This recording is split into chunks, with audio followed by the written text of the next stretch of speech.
Mark Medoff. I'm a Distinguished Achievement Professor at New Mexico State. I decided at 15 I was going to be a writer.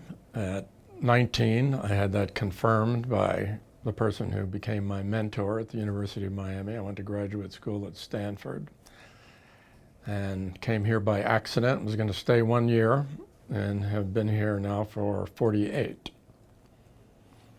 When my first plays opened in New York, the university created a position for me in order to entice us to stay here. And we had already decided we were going to stay here anyway because we didn't want to raise our children in New York or Los Angeles, which is where the people who were managing our lives wanted us to move. So we've stayed here because we love the university, and the community has always been very supportive of us. My father was a physician, but a almost professional quality pianist. He used to play the piano every night, and as a little boy, I went to sleep every night with my father playing Chopin in the living room. My mother was an avid reader, and for whatever reasons, I started reading at a very early age, avidly, perhaps obsessively. And when I was in junior high school, the librarian told me that I had set a record that would never be approached for checking out books, all of which I read. And I played sports, and in junior high became very interested in women. But reading novels had an enormous impact on me. So when I started writing at 15, I planned to be a novelist. And that's what I wrote for quite a while. And when I was in graduate school, my thesis was a novel.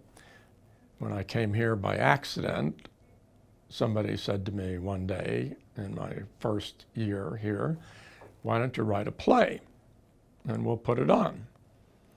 And these were people involved with the Las Cruces Community Theater, which was 3 years old at the time. So I thought, sure, that sounds like fun. So I wrote a play, and that changed my life. After I'd been here for a couple of years, around age 28, I realized that until I got myself out of the middle of what I was writing, effectively got myself out of what I was writing and became all of the people I was writing about, I was not going to be successful or satisfied with what I was doing.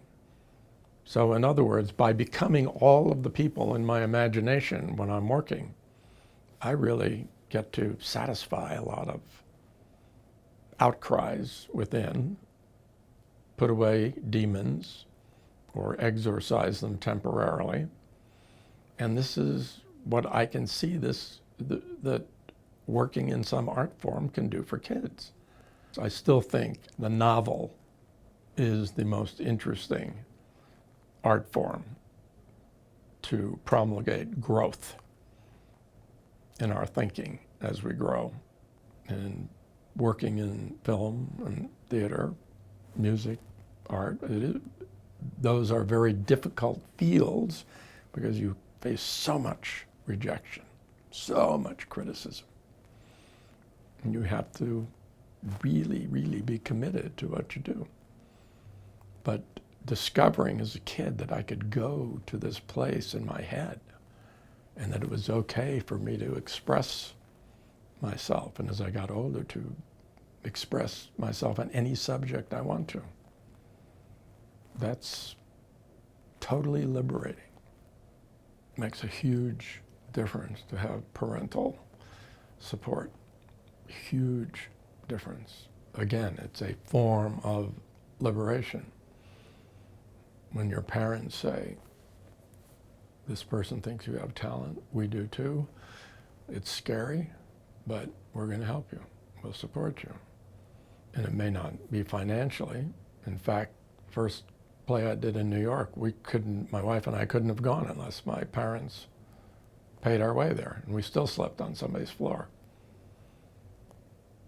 But even though I was supposed to become a doctor and go into practice with my father, when I told them I'm going to be a writer.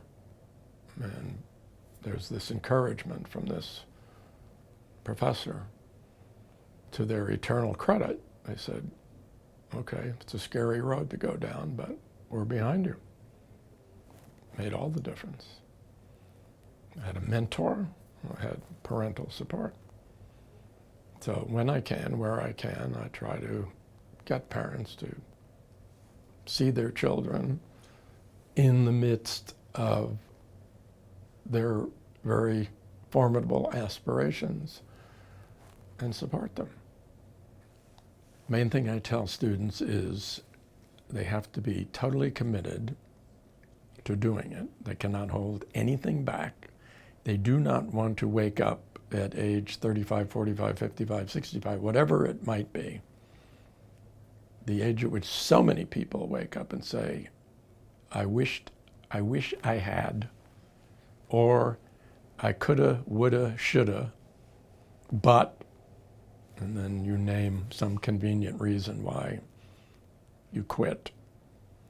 But I tell them you have to give yourself the opportunity to find out if you can do the thing you think you want to do, the thing you dream to do. But the only way to find out if you can do it is to give everything to it. And in order to give everything to it, you have to take the chance that you might find out you can't do the thing you dream to do because you're not quite good enough to do it on a professional level. But you need to find out. You need to give yourself the right, the freedom to find out if you can do the thing you dream to do.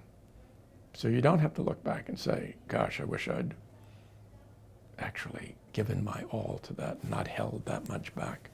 My greatest accomplishment, I always say without having to think about it for more than a millisecond, is that I have this incredible family.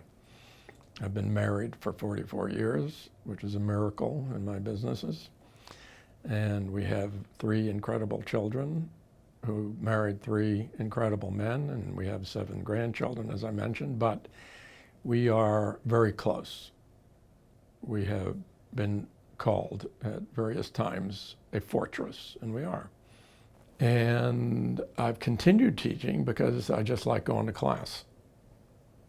I love going to class with people like you two because it keeps me young, and I actually know 2 or 3 things now, whereas when I was your age, I'd go to class and I'd have to fake it because I didn't know everything yet. Now I know not quite everything. Anyway, I know a couple of things. I always say I know 4 or 5 things that are useful, but I just like going to class. I like the exchange. So I can't imagine that I won't continue at least teaching a course a semester, which is what I do now and have for years. I have as many projects this morning as I had 20 years ago, 30 years ago, 10 years ago. So though my body's not functioning as well as it used to from about here, mid-nose up, everything's working just fine. And I can still type. So I'm still doing the same things that I do, and I'll die doing the things I do. I have enough projects right now to see myself through the next 5 years at least. Movie projects, theater projects, 2 novels. I don't think people can live without some sort of art form that they can relate to and live vicariously through, and under the best of circumstances, learn from.